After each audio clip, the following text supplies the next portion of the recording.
ஆச்சி பாதாம் ட்ரிங்க். ஆச்சி பாதாம் ட்ரிங்க் ஒன்னு வாங்கினா ஒன்னு ஃப்ரீ. 2026 சட்டமன்ற தேர்தலுக்கு பிறகு திமுகவினர் ஓய்வு எடுப்பார்கள் என பாஜக மூத்த தலைவர் தமிழிசை சவுந்தரராஜன் விமர்சனம் செய்துள்ளார். சென்னை விமான நிலையத்தில் செய்தியாளர்களுக்கு பேட்டியளித்தவர், நாங்கள் பக்தியோடு நடத்தும் முருகன் மாநாட்டை திமுகவினர் பயத்துடன் பார்க்கிறார்கள் என்று தெரிவித்தார். மக்களுக்கு நன்மை செய்ய வேண்டியும் ஆன்மீகம் தழைக்க வேண்டியும் இந்த மாநாட்டை நடத்துகிறோம் என்று கூறிய தமிழிசை, மத்திய அமைச்சர் அமித்ஷாவின் மதுரை வருகை எங்களுக்கு பலத்தை தரும் என்பதில் எந்த மாற்று கருத்தும் இல்லை என கூறினார்.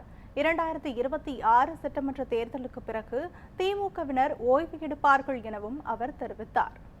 மதவாத அரசியல்னா நான் என்ன கேட்கிறேன், நீங்க முருகன் மாநாடு நடத்துங்க. நாங்க எப்பவுமே முருகனை கும்பிடுறவங்க தான்.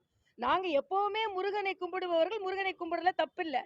ஆனா நீங்க முருகனை பத்தி நம்பிக்கை இல்லைன்னு சொல்லிட்டு முருக மாநாடு நடத்துனதுதான் மக்களுக்கு சந்தேகத்தை ஏற்படுத்துகிறது. அதனால அண்ணன் திருமாவளவன் கவலைப்பட வேண்டாம். எங்களதெல்லாம் மனிதத்துவம், மதவாதம் கிடையாது, மனிதத்துவம். நேற்று கூட கன்னியாகுமரியில இருந்து காஷ்மீர் வரைக்கும் பெருமைப்படும் அளவிற்கு பாலங்கள் திறந்து வளர்ச்சிக்காகத்தான் மோடி இருக்கிறார். அதனால கவலைப்பட வேண்டாம். 2026 நீங்கள் ஓய்வெடுக்கலாம், எங்களுக்கு வெற்றி வரும். அதனால எதெல்லாம் அப்புறம் பேசிக்கொள்ளலாம்.